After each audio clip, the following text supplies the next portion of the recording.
Dracula, Chapter 1, Jonathan Harker's Journal.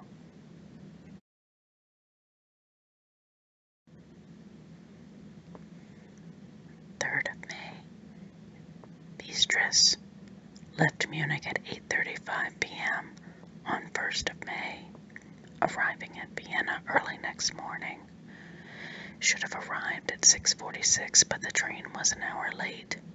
Budapest seems a wonderful place from the glimpse which I got of it from the train, and the little I could walk through the streets.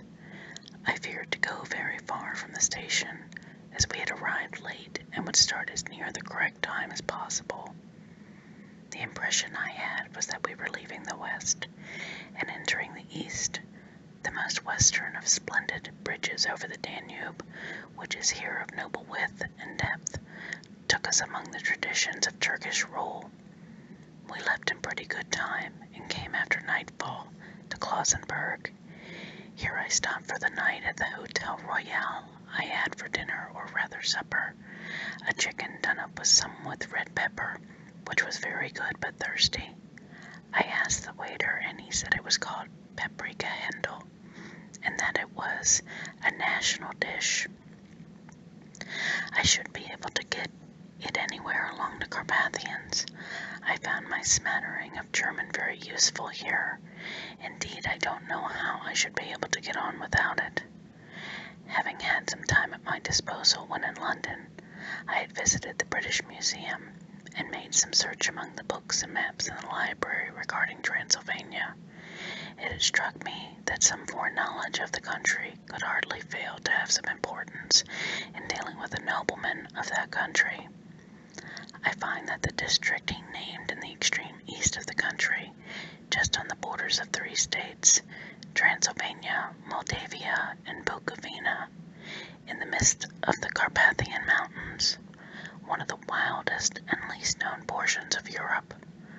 I was not able to light on any map or work giving the exact locality of the Castle Dracula, as there are no maps of this country as yet to compare with our own Ordnance Survey maps. But I found that Beatrice, the post town named by Count Dracula, is a very well-known place.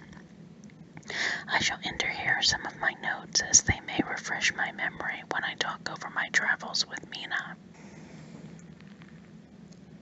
In the population of Transylvania there are 4 distinct nationalities: Saxons in the south, and mixed with them the Wallachs, who are the descendants of the Dacians, Magyars in the west, and Zakalese in the east and the north. I am among the latter, who claim to be descended from Attila and the Huns. This may be so, for when the Magyars conquered the country in the 11th century, they found that the Huns settled in it. I read that every known superstition in the world is gathered into the horseshoe of the Carpathians, as if it were the center of some sort of imaginative whirlpool. If so, my stay may be very interesting. I did not sleep well, though my bed was comfortable enough, for I had all sorts of weird dreams. There was a dog howling all night under my window, which may have had something to do with it, or it may have been the paprika, for I had to drink up all the water in my carafe, and I was still thirsty. Towards morning, I slept and was wakened by the continuous knocking at my door, so I guess I must have been sleeping soundly then. I had for breakfast more paprika and a sort of porridge of maize flour, which they said was mamaliga, an eggplant stuffed with forcemeat, a very excellent dish, which they call emplatata. I had to hurry breakfast, for the train started a little before 8, or rather, it ought to have done so, for after rushing to the station at 7:30, I had to sit in the carriage for more than an hour before we began to move. It seems to me that the further east you go, the more unpunctual the trains are. What ought they to be in China? All day long we seemed to dawdle through a country which was full of beauty of every kind. Sometimes we saw little towns or castles on the top of steep hills, such as we see in old missals. Sometimes we ran by rivers and streams, which seemed from the wide stony margin on each side of them to be subject to great floods. It takes a lot of water and running strong to sweep the outside edge of a river clear. At every station there were groups of people, sometimes crowds, and in all sorts of attire. Some of them were just like the peasants at home, or those I saw coming through France and Germany, with short jackets and round hats, and homemade trousers, but others were very picturesque. The women looked very pretty, except when you got near them, but they were very clumsy about the waist. They had full white sleeves of some kind of other, and most of them had big belts with a lot of strips of something fluttering from them like the dresses in a ballet, but of course there were petticoats under them. The strangest figures we saw were the Slavics, who were more barbarian than the rest, with their big cowboy hats, great baggy dirty white trousers, white linen shirts, and enormous heavy leather belts, nearly a foot wide, all studded over with brass nails. They wore high boots with their trousers tucked into them, and had long black hair and heavy black mustaches. They are very picturesque, but do not look prepossessing.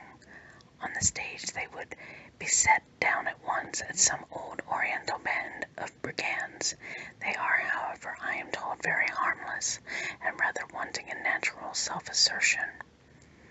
It was on the dark side of twilight when we got to Bistris, which is a very interesting old place, being practically on the frontier, for the Borgo Pass leads from it into Bukovina. It has had very stormy existence, and it certainly shows marks of it. 50 years ago, a series of great fires took place, which made terrible havoc on 5 separate occasions.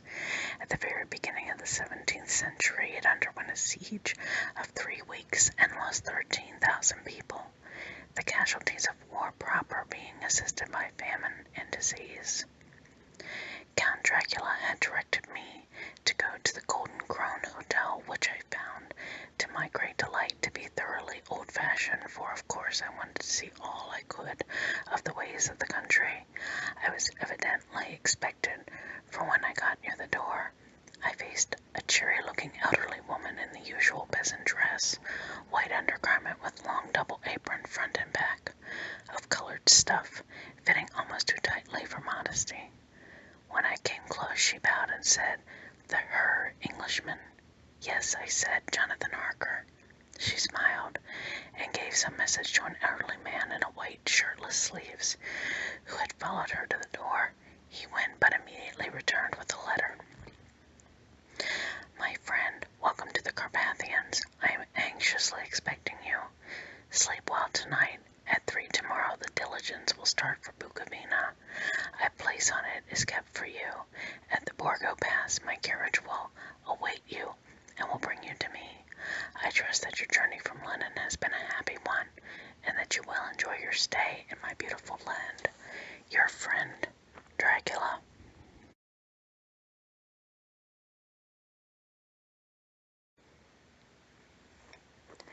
4th of May.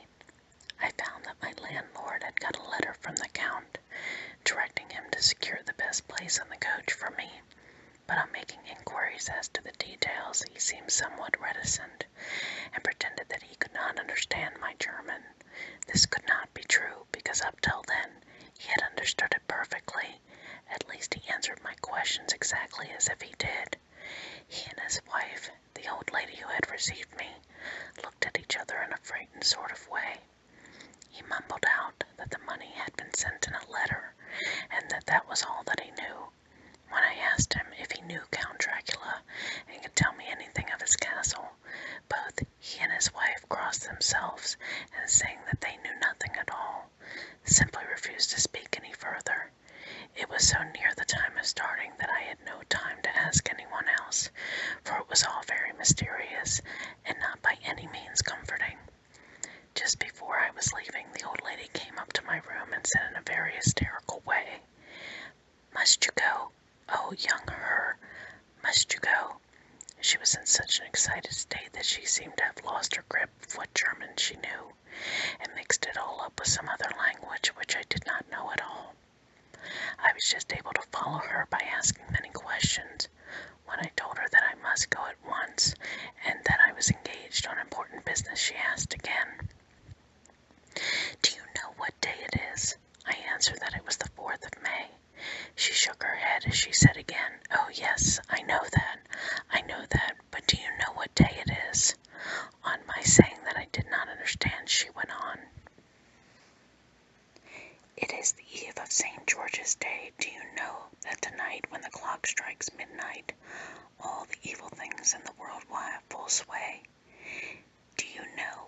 were going and what you were going to.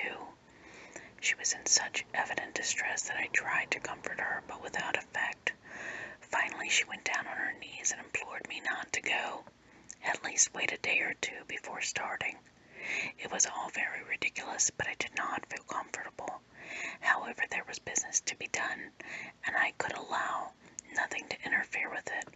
I therefore tried to raise her up, and said as gravely as I could that I thanked her, but my duty was imperative, and that I must go. She then rose and dried her eyes, and taking a crucifix from her neck, offered it to me. I did not know what to do, for as an English churchman, I have been taught to regard such things as in some measure idolatrous, and yet it seems so ungracious to refuse an old lady meaning so well and in such a state of mind. She saw, I suppose, the doubt in my face, for she put the rosary around my neck and said, "For your mother's sake," and went out of the room. I am writing up this part of the diary whilst I am waiting for the coach, which is of course late, and the crucifix is still around my neck. Whether it is the old lady's fear, or the many ghostly traditions of this place, or the crucifix itself, I do not know. But I am not feeling nearly as easy in my mind as usual. If this book should ever reach Mina before I do, let it bring my goodbye. Here comes the coach. When we started, the crowd round the inn door, which had by this time swelled to considerable size, all made the sign of the cross and pointed 2 fingers towards me. With some difficulty, I got a fellow passenger to tell me what they meant. He would not answer at first, but on learning that I was English, he explained that it was a charm or a guard against the evil eye. This was not very pleasant for me, just starting for an unknown place to meet an unknown man, but everyone seemed so kind-hearted and so sorrowful and so sympathetic that I could not but be touched. I shall never forget the last glimpse which I had of the inn-yard and its crowd of picturesque figures, all crossing themselves as they stood round the wide archway, with its background of rich foliage of oleander and orange trees in green tubs clustered in the center of the yard. Then our driver, whose wide linen drawers covered the whole front of the box seat, Gatza, they called them, cracked his big whip over his 4 small horses, which ran abreast, and we set off on our journey.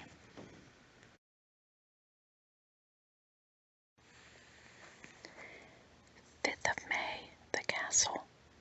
The gray of the morning has passed, and the sun is high over the distant horizon, which seems jagged.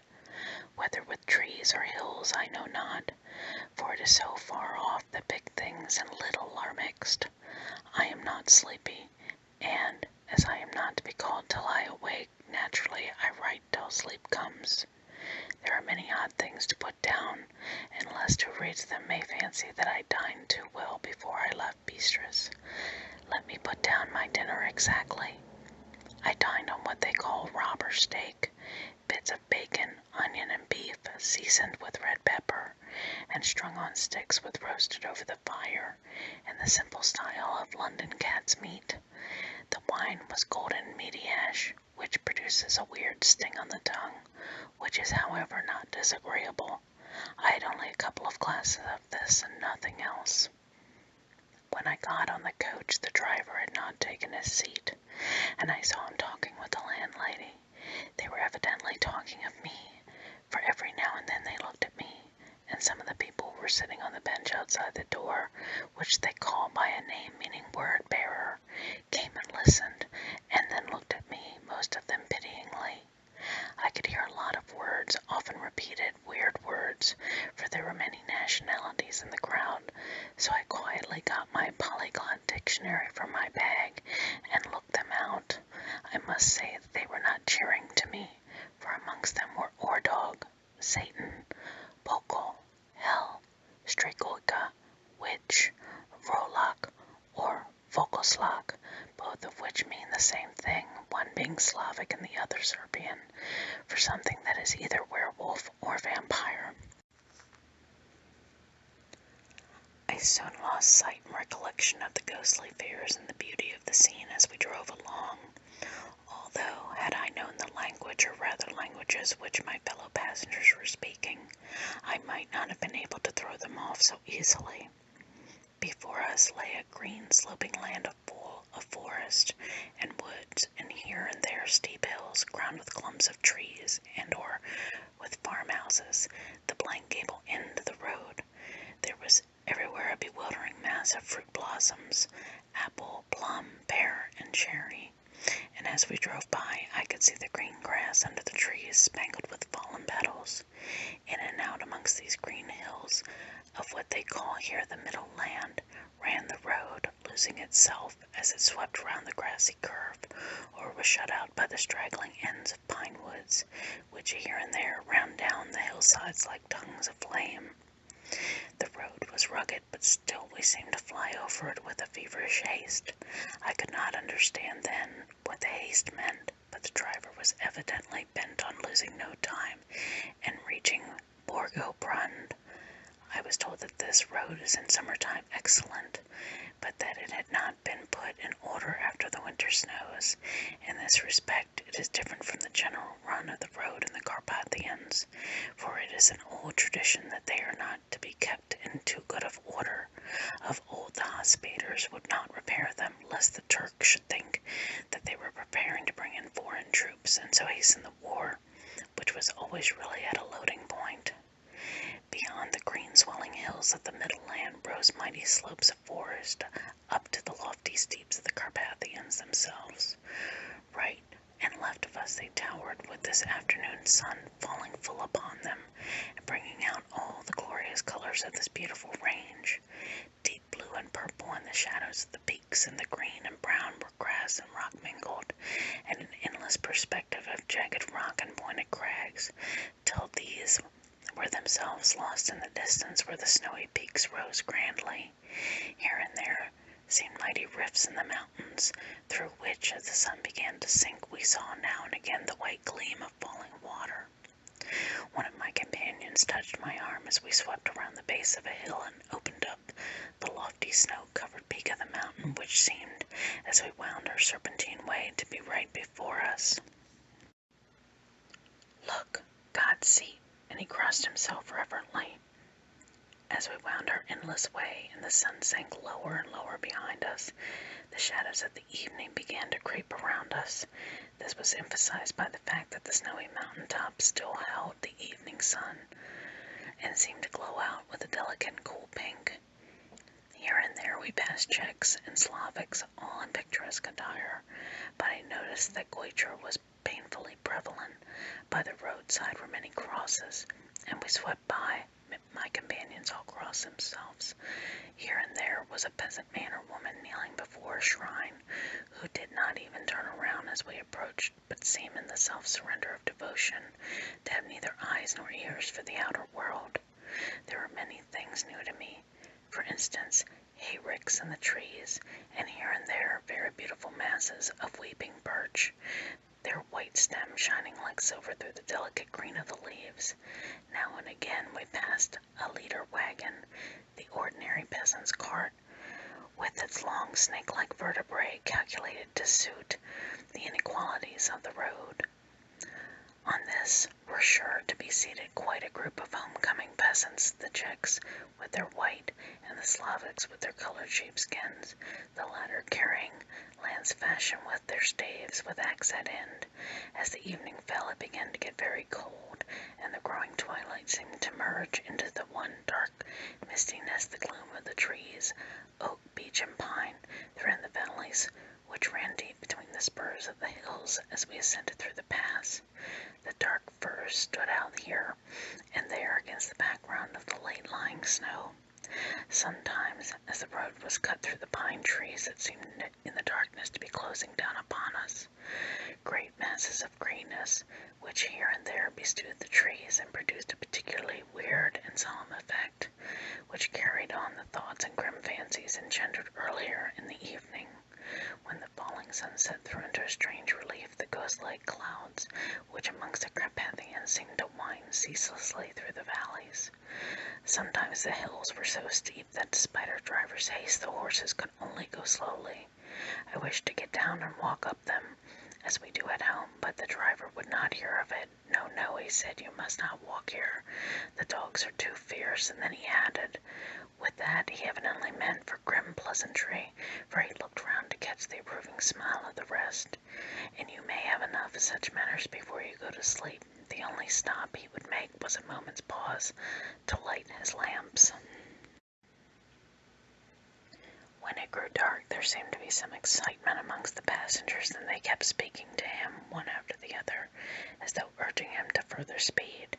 He lashed the horses unmercifully with his long whip, and with wild cries of encouragement urged them on to further exertions. Then through the darkness I could see a sort of patch of a gray light ahead of us, as though there were a cleft in the hills. The excitement of the passengers grew greater. The crazy coach rocked on its great leather springs and swayed like a boat tossed on a stormy sea. I had to hold on. The road grew more level, and we appeared to fly along. Then the mountains seemed to come nearer to us, each side to frown down upon us. We were entering on the Borgo Pass. One by one, several of the passengers offered me gifts which they pressed upon me with an earnestness which would take no denial. These were certainly of an odd and varied kind, but each was given in a simple good faith with a kindly word and a blessing, and that strange mixture of fear, meaning movements, which I had seen outside the hotel at Bistris, the sign of the cross and the guard against the evil eye.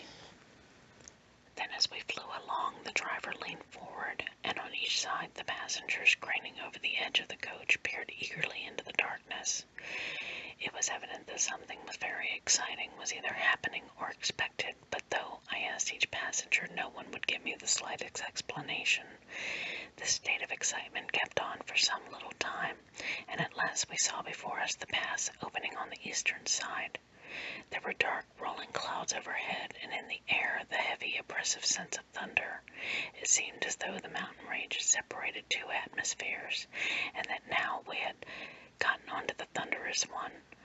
I was now myself looking out for conveyance, which was to take me to the Count. Each moment I expected to see the glare of lamps through the blackness, but all was dark. The only light was the flickering rays of our own lamps, in which the steam from our hard-driven horses rose in a white cloud. We could see now the sandy road lying white before us, but there was on it no sign of a vehicle. The passengers drew back with a sigh of gladness, which seemed to mock my own disappointment.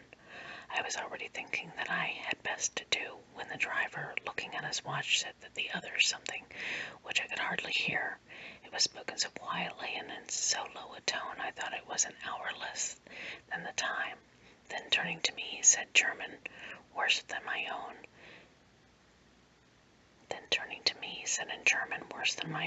There is no carriage here. The her is not expected after all. He will come now on Bukovina and return tomorrow for the next day, better the next day. Whilst he was speaking, the horses began to neigh and snort and plunge wildly, so that the driver had to hold them up. Then, amongst a chorus of screams from the peasants and a universal crossing of themselves, a caleche with 4 horses drove up behind us, overtook us, and drew up beside the coach. I could see from the flash of our lamps as the rays fell on them that the horses were coal-black and splendid animals. They were driven by a tall man with a long brown beard and a great black hat which seemed to hide his face from us. I could only see the gleam of a pair of very bright eyes which seemed red in the lamplight as he turned to us. He said to the driver, "You are early tonight, my friend." The man stammered in reply.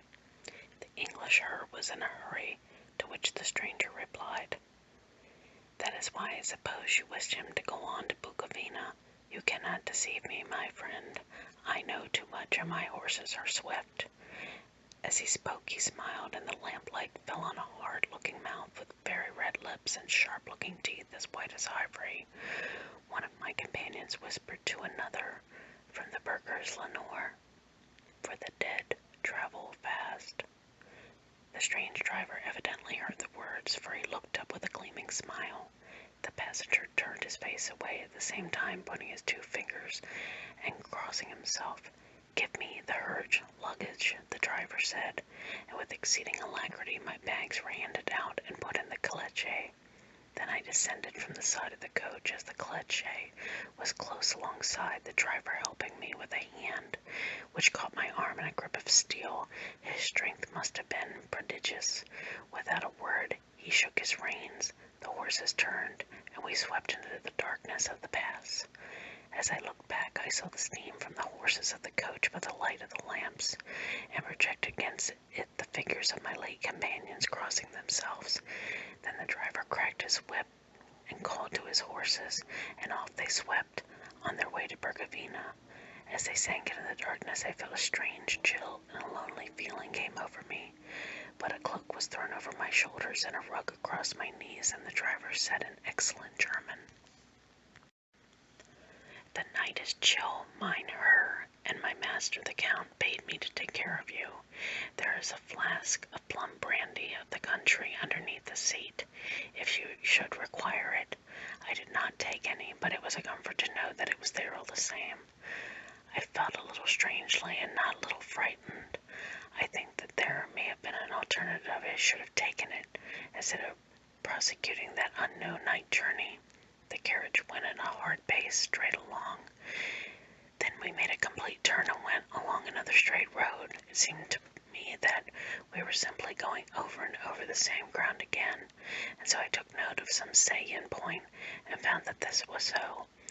I would have liked to have asked the driver what all this meant, but I really feared to do so, for I thought that, placed as I was, any protest would have no effect in case there had been any intention to delay.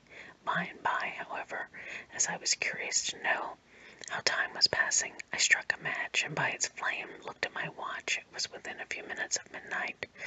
This gave me a sort of a shock, for I suppose the general superstition about midnight was increased by my recent experiences. I waited with a sick feeling of suspense. Then a dog began to howl somewhere in the farmhouse far down the road, a long, agonized wailing, as if from fear. The sound was taken up by another dog, and then another, till borne on the wind, which now sighed softly through the pass, a wild howling began, which seemed to come from all over the country as far as the imagination could grasp it, through the gloom of the night. At the first howl the horses began to strain and rear, but the driver spoke to them soothingly, and they quieted down, but shivered and sweated as though after a runaway from a sudden fright. Then far off in the distance, from the mountains on each side of us, began a louder and sharper howling, that of wolves, which affected both the horses and myself in the same way, for I was minded to jump from the caleche and run, whilst they reared again and plunged madly, so that the driver had to use all of his great strength to keep them from bolting. In a few minutes, however, my own ears got accustomed to the sound, and the horses so far became quiet that the driver was able to descend and to stand before them. He petted and soothed them and whispered something into their ears, as I have heard of horse tamers doing, and with extraordinary effect, for under his caresses they became quite manageable again, though they still trembled. The driver again took his seat, and shaking his reins, started off at a great pace. This time, after going to the far side of the pass, he suddenly turned down a narrow roadway which ran sharply to the right. Soon we were hemmed in with trees, which in places arched right over the roadway till we passed as through a tunnel, and again great frowning rocks guarded us boldly on either side. Though we were in shelter, we could hear the rising wind, for it moaned and whistled through the rocks, and the branches of the trees crashed together as we swept along. It grew colder and colder still, and fine powdery snow began to fall, so that soon, and all around us were covered with a white blanket. The keen wind still carried the howling of the dogs, though they grew fainter as we went on our way. The baying of the wolf sounded nearer and nearer, as though we were closing round on us from every side. I grew dreadfully afraid, and the horses shared my fear. The driver, however, was not in the least disturbed. He kept turning his head from left to right, but I could not see anything through the darkness. Suddenly, away on our left, I saw a flickering blue flame. The driver saw it at the same moment. He at once checked the horses, and, jumping to the ground, disappeared into the darkness. I did not know what to do, the less as the howling of the wolves grew closer, but while I wandered, the driver suddenly appeared again, and without a word took his seat, and we resumed our journey. I think I must have fallen asleep and kept dreaming of the incident, for it seemed to be repeated endlessly, and now looking back, it is like sort of an awful nightmare. Once the flame appeared so near the road that even the darkness around us, I could watch the driver's emotions. He went rapidly to where the blue flame arose. It must have been very faint, for it did not seem to illumine the place around it at all, and gathering a few stones formed them into some device. Once there appeared a strange optical effect. When he stood between me and the flame, he did not obstruct it at all, for I could see its ghostly figure all the same. This startled me, but as the effect was only momentary, I took it that my eyes deceived my straining through the darkness. Then for a time there were no blue flames, and we sped onwards through the gloom, with the howling of the wolves around us, as though they were following in a moving circle. At last there came a time when the driver went further afield than he had yet gone, and during his absence the horses began to tremble worse than they had ever, and to snort and scream with fright. I could not see any cause for it, for the howling of the wolves had ceased altogether. But just then the moon, sailing through the black clouds, appeared behind the jagged crest of a beetling pine-clad rock, and by its light I saw around us a ring of wolves with white teeth, lolling red tongues, with long sinewy limbs and shaggy hair, as 100 times more terrible in the grim silence which held them. Even when they howled, for myself I felt a sort of paralysis of fear, if it is only when a man feels himself face to face with such horrors that he can understand their true import.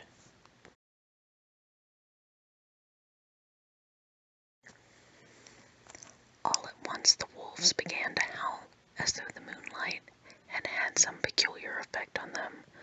The horses jumped about and reared, and looked helplessly round with eyes that rolled in a very painful way to see. But the living ring of terror encompassed them on every side, and they had to perforce to remain within it. I called to the coachman to come, for it seemed to me that our only chance was to try to break out through the ring, and to aid his approach. I shouted and beat the side of the caleche, hoping by the noise to scare the wolves from that side, so as to give them a chance of reaching the trap. How he came there I know not, but I heard his voice raised in a tone of imperious command, and looking towards the sound, saw him stand on the roadway. As he swept his long arms as though brushing aside some impalpable obstacle, the wolves fell back, and back further still. Just then a heavy cloud passed across the face of the moon, so that we were again in darkness. When I could see again, the driver was climbing in the caleche, and the wolves had disappeared. This was all so strange and uncanny that a dreadful fear came upon me, and I was afraid to speak or move. The time seemed interminable as we swept on our way, now in almost complete darkness, for the rolling clouds obscured the moon. We kept on ascending, with occasional periods of quick descent, but in the main always ascending. Suddenly I became conscious of the fact that the driver was in the act of pulling up the horses into the courtyard of a vast ruined castle, from those tall black windows came no ray of light, and whose broken battlements showed a jagged line against the moonlit sky.